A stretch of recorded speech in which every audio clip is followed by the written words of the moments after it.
स्वामी गुना पूर्णानंदा जी, Ramakrishna mission. Radhe Radhe महाराज जी। महाराज जी, जैसे मैं आपको देख रहा हूँ, क्या इसी प्रकार राधा कृष्ण को भी देखा जा सकता देखा, हमारे आचार्य महापुरुष जन कहते हैं, इनहीन नयनन सब सुख देखें, अपनो जन्म सुफल करे लिखे। कोई भी बात प्रमाणित होना चाहिए। जिस समय आप निरंतर नाम का रटन करके ये स्थिति प्राप्त कर लेंगे जो देवर्षि नारद जी ने कहा है, तदर्पिता अखिलाचारिता तद विस्मरणेन परम व्याकुलते थे। समस्त आचरण भगवत समर्पित, और एक सेकंड के लिए भी भूलने पर ऐसा लगे जैसे प्राण निकल गए। तद विस्मरणेन परम व्याकुल, जैसे मछली को बाहर निकालो तो जल के लिए वो तड़प तड़प कर प्राण त्याग देती है। त्रिभुवन की राजलक्ष्मी देने पर भी जो आधे पल के लिए प्रभु का विस्मरण ना होने दे, ऐसा महाभागवत निरंतर भगवदाकार स्थिति में जब वो विराग्नि का अनुभव करता है तो सारा का सारा अहम और मम मल ये भस्म हो जाता है।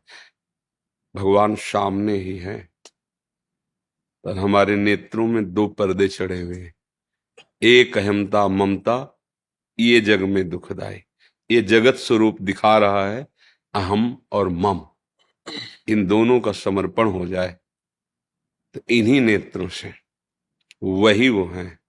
सर्वम खलमिदम ब्रह्मणे नानास्ति किंचन, चिद चिद लक्षणम सर्वम राधा कृष्णमयम जगत।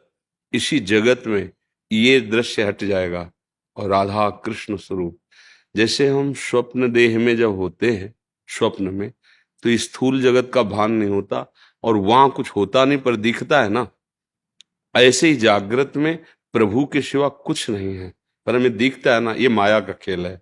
और प्रभु का दिखना भक्ति की तन्मयता।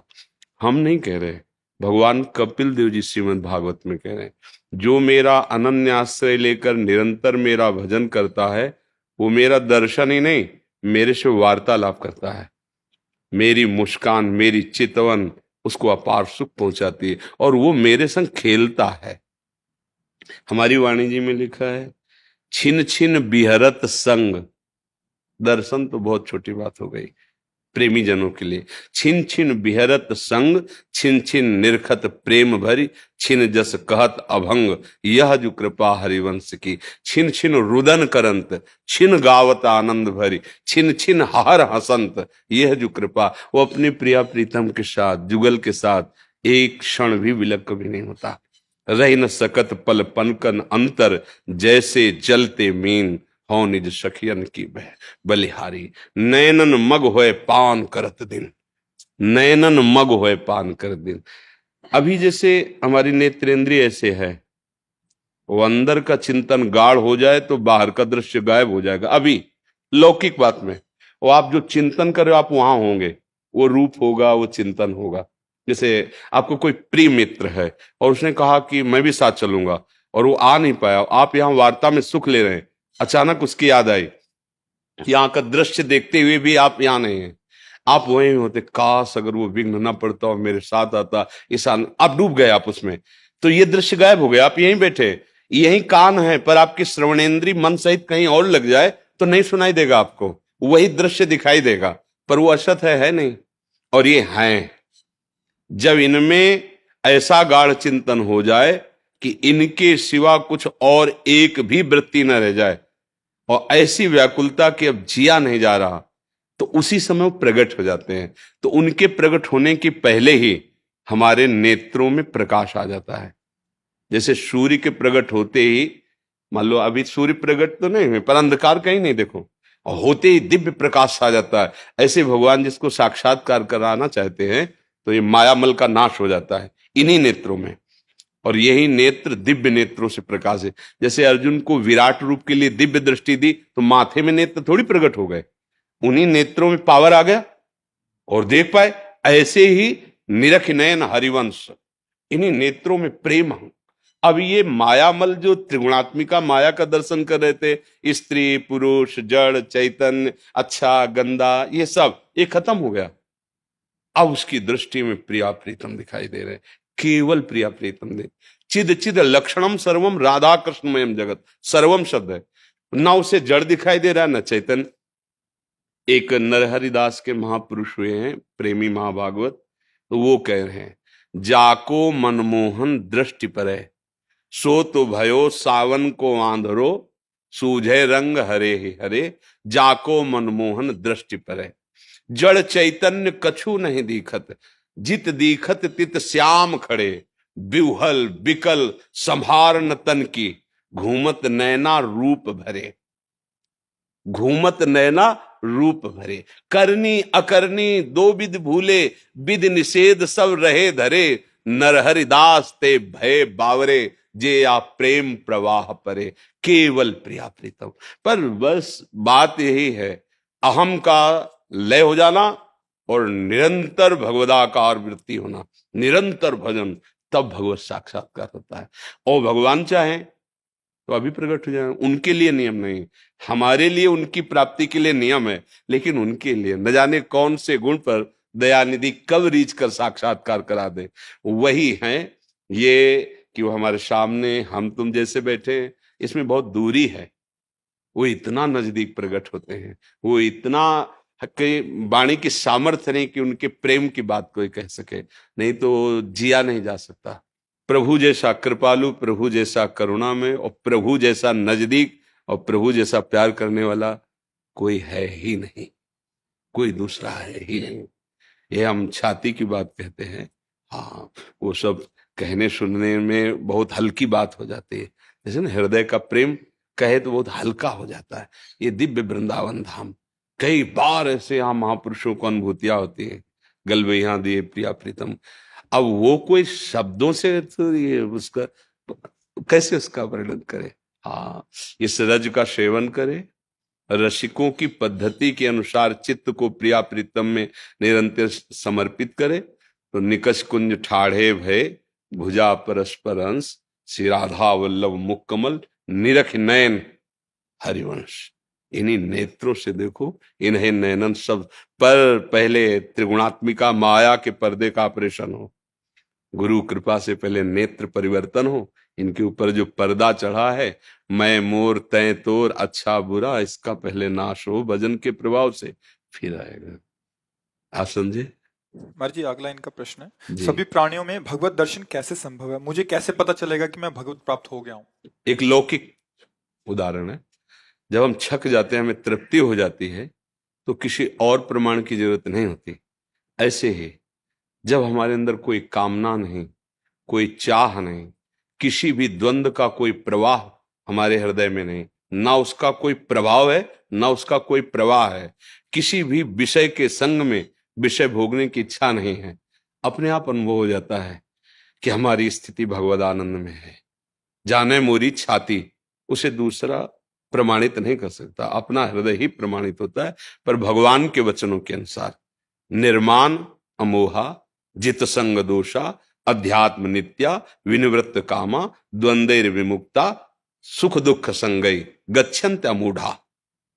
जो अमूढ़ पुरुष अर्थात ज्ञानी पुरुष, विवेकवान, मान रहित हो गया, मान का कोई प्रभाव नहीं। अपमान का प्रभाव जैसे दुख होता है, ऐसे मान का प्रभाव सुख होता है।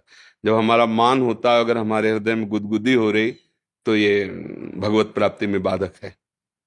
मान त्यागी होना चाहिए। सबहि मान पद आप अमानी, जैसे महाप्रभु चैतन्य देव कहते हैं, अमानिना स्वयं और मान देनो, दूसरों को मान देने वाला स्वयं मान रहित। तो पहला लक्षण भगवत प्राप्त महापुरुष का होता है, उसे मान का तनिक भी प्रभाव सुख नहीं प्रदान कर पाता। तो सीधे आ गया कि अपमान का उसे दुख नहीं होता, मतलब मान अपमान में सम है। अमोहा, उसे कोई मोहित नहीं कर सकता। कोई कंचन, कामिनी, नाना प्रकार के पद, प्रतिष्ठा, भोग सामग्री, अमोहा, उसे कहीं भ्रम नहीं हो सकता। मोह भ्रम का भी नाम, अज्ञान का भी नाम है कि इसमें सुख है।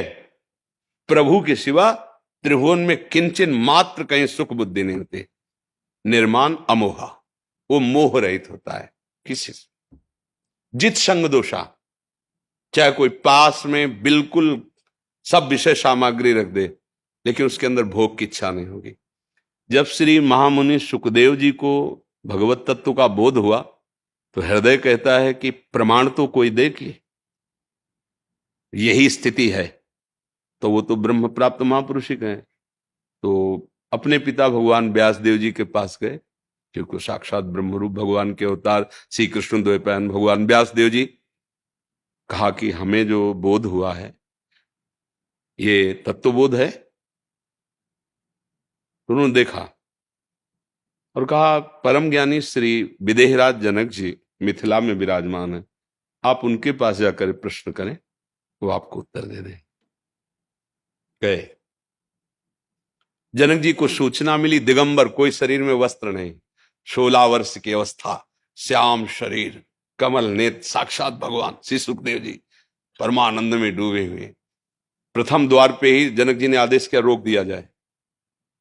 एक एक शब्द शास्त्र के प्रमाण उसमें भगवत प्राप्त महापुरुष के रोक दिया गया। बोले 7 दिन तक कोई उत्तर नहीं और अंदर प्रवेश न करने दिया जाए। इतने बड़े महापुरुष, कोई आदर नहीं, कोई सत्कार नहीं।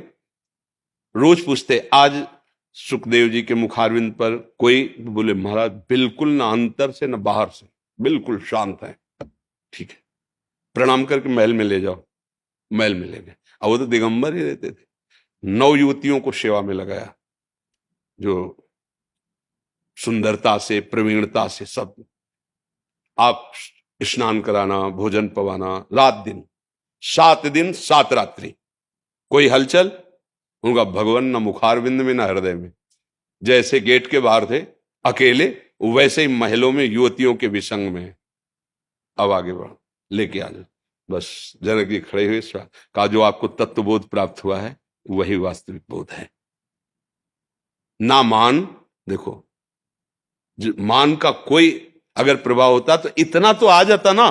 5 दिन हो गए, 7 दिन हो गए, उत्तर तो दो ना, मिलेंगे कि नहीं, एक गुस्सा ना आ जाए, कुछ भी नहीं। ये भगवत प्राप्त महापुरुष का। अब जब 7 दिन 7 रात्रि, समाज 9 युवतियों का, तो संग दोष मन में या तन में कुछ भी तो हरकत होनी चाहिए। शांत, क्योंकि वो ब्रह्म के सिवा किसी और को नहीं देख रहे। अगर स्त्री देखेंगे तो हलचल हो सकती है, लेकिन ब्रह्म देख रहे हैं तो भी हलचल किस बात की। भगवान इस रूप में, जैसे देवताओं ने और दैत्यों ने दोनों ने मोहिनी रूप देखा, लेकिन देवताओं को पता हरि है इसलिए कोई मोहित नहीं हुआ, और दैत्यों ने नहीं समझ पाए हरि है तो मोहित हो गए।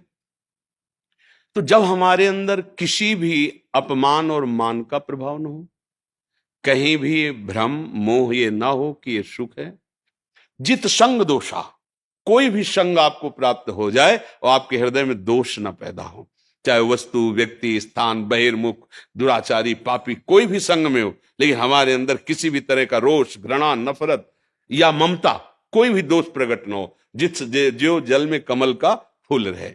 और अध्यात्म नित्य अपने आत्म स्वरूप में स्थित है। आत्म स्वरूप में स्थित का लक्षण स्थूल, सूक्ष्म, कारण, तीनों से विलग अपने को अनुभव। इन तीनों में हमारा कोई भी आसक्ति राग नहीं। अध्यात्म नित्या विनिवृत्त कामा, आप अध्यात्म में स्थित है, इसका लक्षण है कि कोई भी कामना नहीं होगी, क्योंकि कामना शरीर को लेकर होती, स्वरूप को लेकर के नहीं होती। और कोई भी द्वंद आपको स्पर्श नहीं, द्वंद्व विमुक्ता, मान अपमान, निंदा स्तुति, लाभ हानि, सुख दुख, जन्म मृत्यु, ये द्वंद्व आपको। और सुख दुख संगई, कोई सुख दुख का प्रभाव नहीं, क्योंकि ब्रह्मभूता प्रसन्नात्मा न सोचती न कांक्षति। ये स्थिति भगवत प्राप्त महापुरुष की होती है, जिसके हृदय में भगवदानंद की स्फूर्ति होती है। अब उसके हृदय में कोई भी स्फुरणा नहीं होती प्रभु के सिवा, न सोचती न कांक्षति, प्रसन्नात्मा, हर समय अखंड प्रसन्नता रहती है। जिसे विज्ञानानंद घन, अखंडानंद, प्रेमानंद नामों से संबोधित किया जाता है, वही परमात्मा सुख है। आप प्रभु समझे, इसमें कोई संशय? मीनू अरोड़ा जी, सहारनपुर से। राधा वल्लभ श्री अरविंद।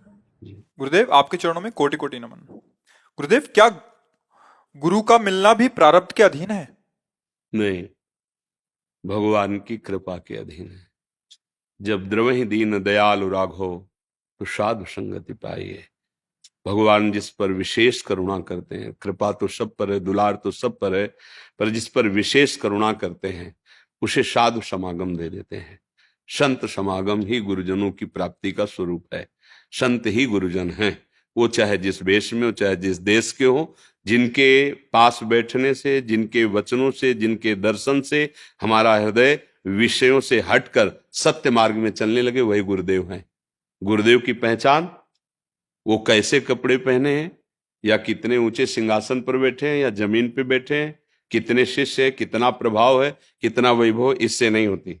सीधे गुरुदेव की पहचान होती है, जिनके संग से, जिनके समीप बैठने से हमारे दोषों का त्यागने का बल जागृत हो जाए। आज से अब नहीं करूंगा, अब लो नशानी अब ना नशइयों, और सत मार्ग में चलने का उत्साह बढ़ने लगे। और जिनको देखते देखते ऐसा लगे कि देखा तो पहली बार है, पर लगता है ये कोई है हमारे, बस जान लो वो गुरुदेव भगवान हैं, और ये भगवान की कृपा से होता है। ये हमारे, जब हनुमान जी महाराज का दर्शन करते हैं श्री विभीषण जी, तो कहते अब मोहि भाव भरोस हनुमंता, बिनु हरि कृपा मिले नहीं संत।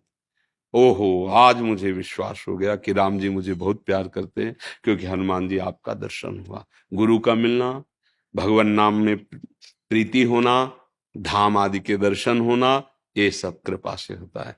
देखो हमारे वृंदावन धाम के लिए महाप्रभु हरिवंश चंद्र जी कहते, श्री राधिका कृपा बिनु सबके मनन गम। आप मन से भी वृंदावन को नहीं सोच सकते, तन से आए हो तो मेरी लाडली जी ने आप पर कृपा की तब आए हो। श्री राधिका कृपा बिनु सबके मनन गम। वृंदावन धाम में आना लाडली जी की कृपा, नाम जपना हमारे प्रभु की कृपा, गुरु का मिलना प्रभु की अहेतुकी कृपा। कृपा रूप जो वपु धर्यो, मानो भगवान की कृपा ने मूर्तिमान रूप धारण किया, तब नाम हुआ गुरुदेव। भगवान की कृपा वपु गुरुदेव मूर्ति हैं, वो कृपा से मिलते हैं। हमारे भाग्य से कहाँ, हमारे भाग्य दो कर्मों से बनते, पाप और पुण्य कर्म से। तो पाप कर्म का फल होता है दुख, हो पुण्य कर्म का फल होता है लौकिक सुख। महात्मा की प्राप्ति थोड़ी होती है, महात्मा की प्राप्ति तो भगवान की कृपा। जब द्रवि दीन दयालु राघो, जब दया आ गई, जाओ संत समागम में असत का त्याग करके अब सत पे चलो। असतो मां सदगमय, अज्ञान अंधकार का त्याग करके ज्ञान रूपी प्रकाश में चलो। तमसो मां ज्योतिर्गमय, अब मृत्यु से अमृत पद की प्राप्ति करो। मृत्युर्मा अमृतम गमय। ये यात्रा प्रारंभ होती है संत समागम से। जब संत समागम मिले तो जान लो भगवान की बहुत कृपा, बहुत कृपा। सुत दारा धन लक्ष्मी पापियों के घर होए, नहीं संत समागम हरि कथा, तुलसी दुर्लभ दोए। यदि साधु समागम भगवत चर्चा परमार्थ की बातें सुनने को मिल रही, ये सिर्फ भगवत कृपा। नहीं तो ये सब लौकिक वस्तुएं तो पापाचरण करने वालों के भी पास है। तो गुरु का मिलना, नाम में प्रीति होना, धाम में आना, प्रिया प्रीतम की प्राप्ति के लिए हृदय में उत्साह होना, ये उन्हीं की कृपा से होता है। ऐसा संतों से सुना है, शास्त्रों में प्रमाणित है, और हृदय में भी अनुभव होता है।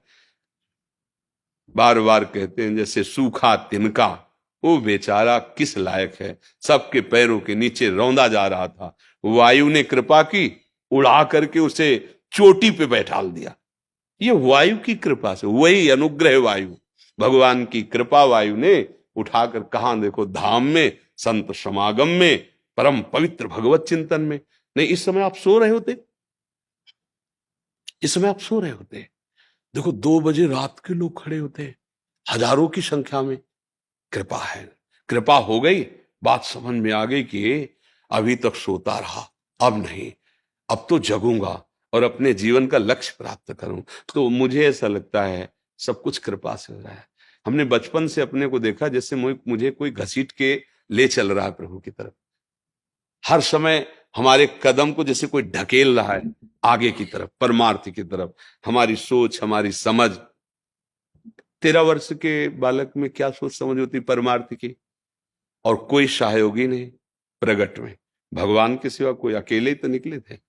पूरी जीवन यात्रा ऐसे ढकेलते हुए लाए। अगर हम कहीं खड़े भी होना चाहे ना, तो ऐसी धक्का मार, भगवान जिस पर कृपा करते हैं तो ऐसे मार्ग बंद कर देते हैं, आप ऐसे चल नहीं सकते, और पीछे आप होते हैं, अब बच्चा आगे ही चलना, धक्का मार के आगे ही बढ़ाते रहते, रुक सकते नहीं क्योंकि वो पीछे से धक्का दे रहे। साइड में मार्ग कोई बचता नहीं, जिस पर कृपा करते हैं साइड में मार्ग नहीं देते भगवान कि इस गली से भाग जाए, क्योंकि मन चला अनंत जन्मों से रहा है, तो ऐसे ऐसे घेर लेते और पीछे रुकने देते नहीं, बलशाली है, धक्का मारते आगे चल। अब उसको एक ही ठौर रह जाती है, बस भगवत प्राप्ति, अब दूसरा कोई मार्ग ही नहीं रह गया। तो भगवान की कृपा से ही गुरुदेव का मिलन, भगवान की कृपा से ही गुरुदेव की वाणी पर विश्वास, और भगवान की कृपा से ही भगवत प्राप्ति। तुम्हारी कृपा तुम्हें रघुनंदन, जाने भगत भगत वचन। प्रभु प्रभु की कृपा से प्रभु की प्राप्ति होती है, और कृपा का स्वरूप है मन वचन कर्म से चतुरता त्याग कर निरंतर भजन सतमार्ग में चलना। मन कर्म वचन छाणी चतुराई, तो भजत कृपा कर हैं रघुराई। सार बात, खूब भजन करो, गुरुदेव मिल जाएंगे, इष्ट देव मिल जाएंगे, सारा ज्ञान मिल जाएगा, सब सिद्धियां आ जाएंगी, जो चाहेगा वो प्राप्त हो जाएगा। दिव्या बत्रा जी, राधे उत्तराखंड से। राधे। जी महाराज जी राधे राधे, आपके चरणों में कोटि कोटि नमन। महाराज जी, कहा जाता है कि अगर हमें कोई दुख देता है तो वो हमारे कर्मों की वजह से ही देता है, मगर जो कोई हमें दुख दे रहा है उसके कर्मों में वो लिखा जाता है या नहीं? अब देखो, न्यायाधीश इस विषय को ठीक से निर्णय कर सकता है। भगवान की गति को सिर्फ भगवान ही जानते हैं, निर्णय न्यायाधीश जानते हैं, अपने तो अनुमान लगा सकते हैं, उसके लिए कोई प्रमाण थोड़ी सिद्ध कर सकता है। अब वो प्रेरित हुआ, अभी बिल्कुल ठीक चला रहा था, एकदम प्रेरित हुआ कर्म से, और उसकी दृष्टि आप पे पड़ी, और माइंड एकदम खत्म, कंट्रोल खत्म, अब काल के वशीभूत हो गया, और वो आपके साथ व्यवहार कर बैठा। हाँ। उसे सच्चाई से ना पहले संकल्प था और ना बाद में उसको कोई कि मैं मुझे ऐसा, वो एक कर्म का आवेश आया, उसे करा, ये तो हुआ उसके पूर्व का कर्म। अब किसी राग द्वेष की वृत्ति से लिया, अंदर द्वेष बढ़ता चला गया, और उसको उस पापाचरण का, किसी पापाचरण का दंड मृत्यु जनित दुख भोगना है, और वो राग द्वेष जनित से युक्त हो गया, राग द्वेष से युक्त होकर संकल्प करके उस पर प्रहार कर रहा है, उसका तो पाप कर्म मुक्त हुआ, उसका नया पाप बन गया। अचानक कोई घटना घट जाती है, हम बिल्कुल नहीं चाहते हैं, वो होता है उसका कर्म, उसके कर्म का फल। कोई हमारा सोच नहीं, कोई संकल्प नहीं, जो संकल्प करके तो उसमें उसको दंड मिलेगा और उसके पाप का समन हो जाएगा। अगर हमारा पाप नहीं कि हमें यहां से ऐसे तनिक भी, तो चाहे जितना आप संकल्प कर लो, यहां खरोच नहीं कर सकते। हमारा कर्म नहीं तो आपका किया हुआ प्रहार ऐसे हो जाएगा। वो हम जब नैष्ठिक ब्रह्मचारी थे, तो गांव में प्रधानी होती ना, तो एक पूर्व प्रधान और नए प्रधान, जो नए प्रधान बनते, तो पूर्व प्रधान बड़े गंभीर स्वभाव के ऐसे थे, और जो नए प्रधान थे तो नई अवस्था के भी थे, तो उनके पास भी दुनाल थी ऐसी। तो अचानक दोनों का आमना सामना ऐसे रोड में हो गया, वो उधर से आ रहे थे, उधर से जा रहे थे, तो उनके पास राइफल रहती थी, जो पूर्व प्रधान थे, वो जीप से चलते थे, वो मोटरसाइकिल से चलते थे। मोटरसाइकिल से उन्होंने दुनाल से गोली सामने से मारी पूर्व प्रधान के, क्योंकि द्वेष बहुत बढ़ गया, तो नए प्रधान थे, उनका गोली चली नहीं। फिर उन्होंने दोबारा जेलक भरी, तेले को जीप से उतर के गए, कहे लग देखो प्रधान जी, तुम्हारी दुनाल हमारी राइफल, हमें पता है मिक्स होगी नहीं, पर हम कुछ नहीं करेंगे, आप आराम से प्रधान, द्वेष मत माने, आप लड़ाई झगड़ा आप जाओ। और उनके साथ कई आदमी थे, किसी ने कोई हरकत नहीं की, उनको बहुत शर्मिंदा होना पड़ा, और वो गए, और उन्होंने सोचा कि ऐसा कैसे, उसी गोली को जब अपने दरवाजे पर छूट गए,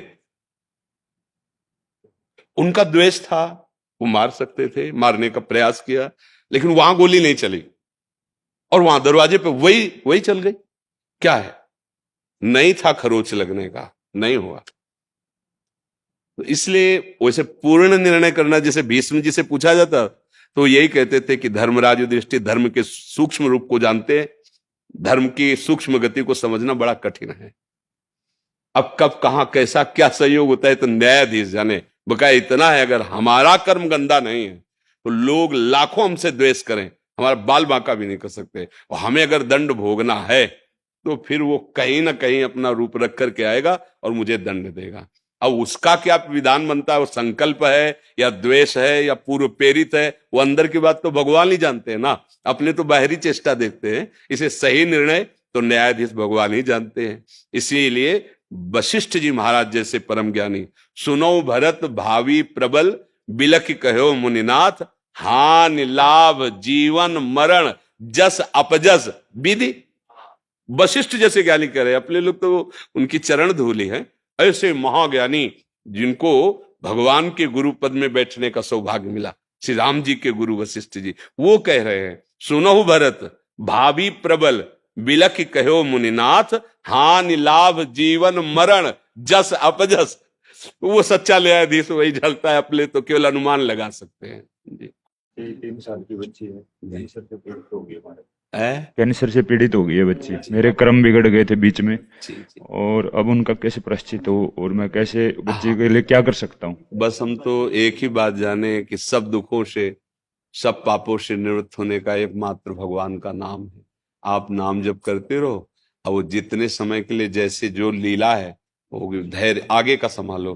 पीछे की खेती बिगड़ गई, उस पर परेशान मत हो, आग लग जाएगी, वो भस्म हो सकता है। आगे कोई गलती न हो, और नाम जप करो। जो जीव जितने समय के लिए आया है उसको आप रोक नहीं सकते, उसको कोई रोग मार नहीं सकता। दोनों बातें ध्यान रखना। जितने समय के लिए जो कष्ट भोगने आया है, ये मृत्यु लोक है, उतना आप धैर्य पूर्वक नाम जप करो, और जितनी सेवा तन मन धन से बनती सेवा करो। बकाया भगवान की जो इच्छा कर्म विधान से है वैसा, थोड़ा धैर्यवान बनना पड़ेगा।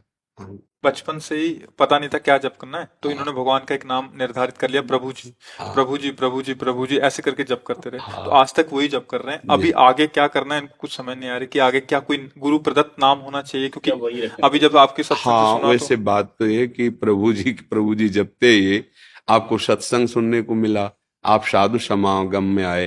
अब हाँ, अब आगे बढ़ो। उतनी पूजा नहीं है, उतना ही मार्ग नहीं है, परमार्थ तो बहुत विशाल है। हाँ, अब भगवान के किसी प्रेमी महाभागवत के मुख से निकला हुआ जो नाम तुम्हें प्रिय लगे, राम कृष्ण हरि राधा शिव, जो नाम, वो नाम अब पकड़ लो। अपनी मन से नाम जपने का फल है किसी महाभागवत के मुख से निकला हुआ नाम मिल जाए, उसे श्री गुरु प्रदत्त नाम कहते हैं। वो बहुत जल्दी लाभ प्रदान करता है। इस नाम जप का फल ये हुआ कि आप संत संग सुनने लगे, आपको ये महिमा सुनने को मिली। अब आपको जिन महात्मा महापुरुष के द्वारा नाम प्रिय लगे, राम नाम, कृष्ण नाम, हरि नाम, राधा नाम, शिव नाम, जो भी नाम, अब वो नाम पकड़ लो और आगे बढ़ो परमार्थ में। इतना ही परमार्थ नहीं जितना आप मान रहे हैं, परमार्थ का और भी विशुद्ध स्वरूप है। ठीक है? जैसे मैंने आपसे प्रेरणा से राधा नाम मेरे बस माता जी सुनता हूँ आपको सर, वो प्रक्रिया कैसे, जैसे अंदर सांस लेते हैं ना, अब वो नाम ऐसे हो गया महाराज जी, अब कोई काम नहीं करूँ ना, मुझको लगता है वो मुझको चिपक गया है, पता नहीं क्या हो गया। आप बड़ी कृपा हो गई, पर इसको गुप्त रखिएगा, नहीं रुक भी जाएगा। इसको गुप्त रखिएगा। आप कृपा करो, ये मैं समझ नहीं पा रहा हूँ। ये तो बहुत कृपा है। बस नाम श्वास दो बिलग चलत हैं, इनको भेद न मुंह को भावे, श्वास ही नाम नाम ही श्वासा, नाम श्वास को भेद मिटा। ये तो लाडली जी की बहुत कृपा है। बस चुपचाप अहम ना आने पावे, और ये गुप्त धन है, जीवन कृतार्थ हो जाएगा अगर ऐसे ही चलता रहा ना। जीवन बहुत प्यारा माता एक जी, का मृत्यु हो गई है। हर जीव भगवत स्वरूप है। और जब नामदेव जी ने कुत्ते में भगवान की भावना की तो भगवान प्रकट हो गए ना। उनको इतने दिन इस रूप में रहना था, और ये लीला करके उनको दूसरे रूप में खेलना है। तो हमारे पास जितने दिन हम उनकी सेवा कर ली, इसके बाद मन ही मन प्रणाम करते हैं कि प्रभु आप इस रूप में आए थे, हमने इतना दुलार किया, अब आपकी सेवा दूसरों से लेना है तो आप जैसी इच्छा। दुलार करते तो अच्छा, तो मेडिसिन दे दिया जिससे उसको हार्ट अटैक सुनो हो गया, सुनो वो डॉक्टर सुनो, ने हमारी गलत हमारी किया। नहीं, हमारी माता जी मेरी बात सुनो। भगवान काल कभी अपने ऊपर आरोप नहीं लेते। उसने स्कूटी चढ़ा दी, उसने एक्सीडेंट कर दिया, उसने गोली मार दी, उसने पटक दिया, उसने जहर खिला दिया, ये सब काल का स्वरूप है। एक लीला होती सृजन की, एक होती पालन की, एक होती संहार की। भगवान तीनों लीलाएं कर रहे हैं। थोड़ा भजन करो तो आप जान जाओगे, ना किसी मेडिसिन में ताकत है और ना किसी की गोली में ताकत है। जो अंदर बैठा हुआ परमात्मा तत्व, उस पर किसी का असर नहीं। और ये शरीर कर्म के अनुसार आया है, ये सब कर्मों का भोग चल रहा है। आपको जितनी सेवा देनी थी ठाकुर जी उस रूप में आके ले ले। अब नाम जप करते हुए भगवान की प्राप्ति की सोचो माता जी, हम तुम सबको चलना है। जगदम्बिका प्रसाद पांडे। राधा राधा देश पूज्य महाराज जी, आपके चरणों में कोटि कोटि प्रणाम। राधे राधे। महाराज जी, मन शंकाग्रस्त रहता है, उसका निवारण? बुद्धि अपवित्र है, इसलिए मन शंकाग्रस्त है। अगर बुद्धि पवित्र हो जाए तो मन शंका रहित हो जाए, क्योंकि बुद्धि का शासन मन पे, मन का शासन इंद्रियों पे, इंद्रियां निर्विषय, हृदय पवित्र। अभी उल्टा है, विषयों के अधीन इंद्रियां हैं, इंद्रियों के अधीन मन है, मन के अधीन बुद्धि है, इसलिए प्रश्नवाचक चिन्ह बना रहता है। उस चिन्ह में भय बना रहेगा, शोक रहेगा, विषाद रहेगा, चिंता रहेगी, नाना प्रकार से वृत्तियां भटकती रहेंगी। इसी का सुधार करने के लिए तो अध्यात्म मार्ग है। अध्यात्म मार्ग मन की बीमारी को ठीक करने के लिए है। प्रारब्ध भोग तुम्हें भोगना पड़ेगा, बड़े बड़े संतों को भोगना पड़ता है। रामकृष्ण परमहंस जी जैसे महापुरुष को गले में कैंसर था, बड़े बड़े संतों के जीवन में देखा गया। ये पहले से तय हो चुका है, इस अवस्था में ऐसा ऐसा दंड मिलेगा, ऐसा ऐसा सुख की अनुभूति करने वाले विषय मिलेंगे।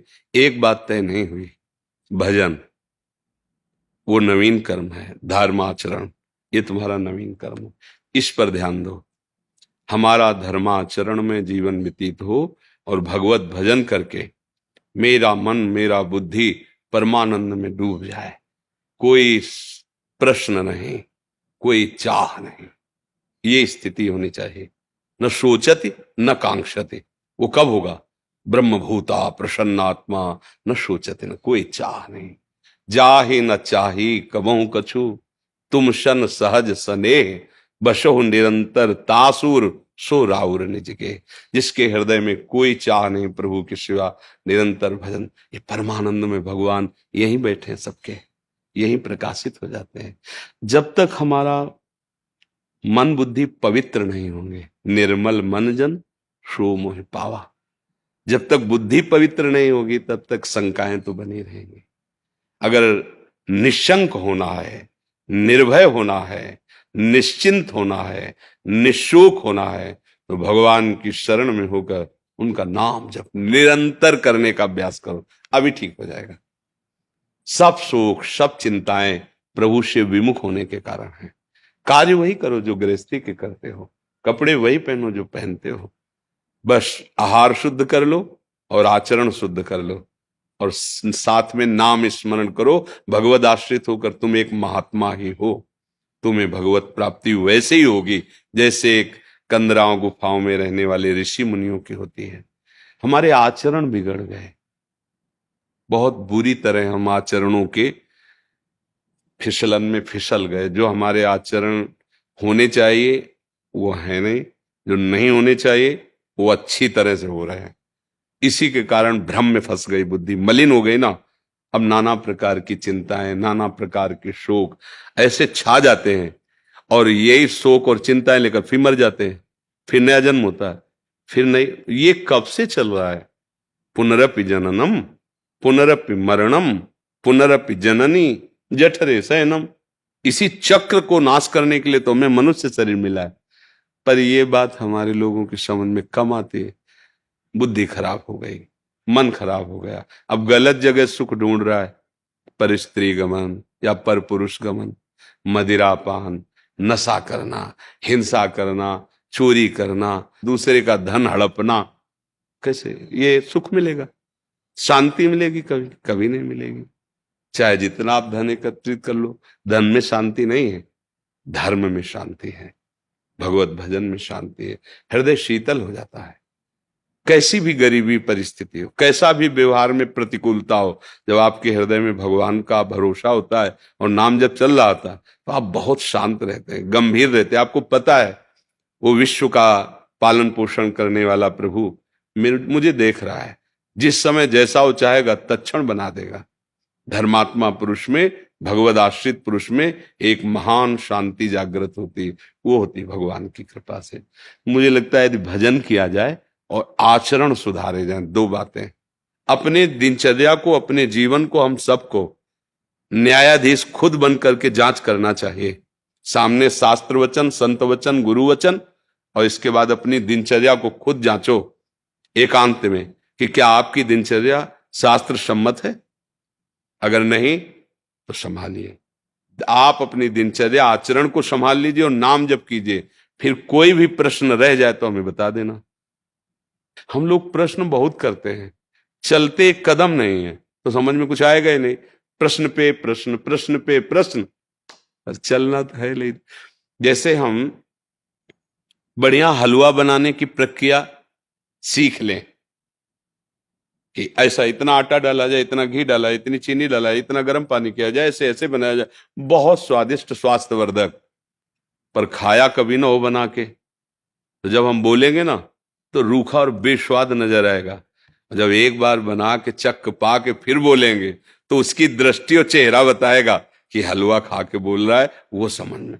ऐसे ही एक बार यदि हम भगवत साक्षात्कार कर लें, फिर परमानंद की बाढ़ आ जाएगी, फिर बोलें।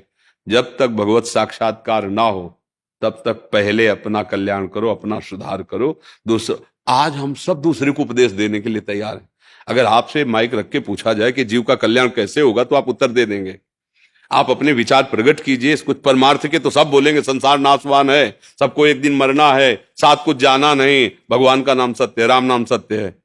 अरे भैया कितनी बड़ी बात भूल गया, पूरे जीवन शास्त्रों की सब बात भूल गया, वो आचरण में एक नहीं उतारे। है 100 यात्रा में देखते हैं राम नाम सत्य है, हरि नाम कृष्ण गोविंद नाम सत्य, लौटते हैं तो बीड़ी पी के, तो बीड़ी पीते ये नहीं सोच रहे यही दशा मेरी होली है। अभी बोल रहे थे राम नाम सत्य है, भाई राम नाम जपो, सत्य है भाई, सत्य बोलो मुक्ति है, यहां कुछ साथ जाता नहीं। और ज्ञान उपदेश करने के लिए सब तैयार है, लेकिन आचरण में उतारने के लिए बहुत कठिन। इसलिए गोस्वामी जी ने कहा पर उपदेश कुशल बहुत है। हाँ, मन के प्रतिकूल धर्म में चलाना आग पैदा कर देता है मन, उस जलन को जो सह जाता है वही महात्मा होता है, वही तपस्वी है। बाहर आग लगा के तापना एक बाहरी तपस्या है, काम क्रोध लोभ मोह मद मत्सर का वेग होता है, और उसको चुपचाप सह गया, कोई गलत आचरण नहीं किए, धर्म से चला, इसी तपस्या से भगवान मिलते हैं। खूब भजन करो भैया, जीवन का सार भजन है, सब शंकाएं मिट जाएंगी। और भजन के बिना शंका ही शंका है, कहीं निशंक नहीं हो सकते, कहीं चिंता रहित नहीं हो सकते, क्योंकि माया है। तुम सोच रहे हो 1 लाख प्राप्त हो जाए तो हम निश्चिंत हो जाएंगे, 1 लाख मिलते ही 10 लाख की चिंता आ जाएगी। आज तक कोई ब्रेक मारा हो अपने जीवन में कि बस भैया अब तो आज से हमारा काम खत्म, तृप्त? नहीं नहीं नहीं, खरबों है तो पूरे इंडिया में नंबर 1, इंडिया में है तो ये कहीं शांति होने वाली, ये कहीं शंका मिटने वाली? ये शंका मिटती है जब भगवान के चरणों का तरफ बढ़ते। केवट भगवान के चरण पखारा तो क्या कह रहा है, भगवान से कह रहा है अब कछुनाथ न चाहिए, अब नहीं चाहिए महाराज, जो हमें चाहिए था अति आनंद उमगी अनुरागा चरण सरोज पखारन लागा। भगवान के जब चरण धोए, चरणामृत पान किया, जिस खोज में था वो खुद कह रहे हैं बहुत काल में कीन मंजूरी, बहुत जन्मों से भटकता चला रहा, आज दीन सब बिन, आज मुझे मिल गया जो मैं चाहता था, आपके चरणों का आनंद, अब कछुनाथ न चाहे कृपा सिंधु, अब आपसे भी कुछ नहीं चाहिए। ये है, ये तभी होता है हम भगवद आश्रित होकर अच्छे आचरण करें, नाम जप करें, दूसरों को सुख पहुंचाएं, कोई संकट नहीं रह जाएगी।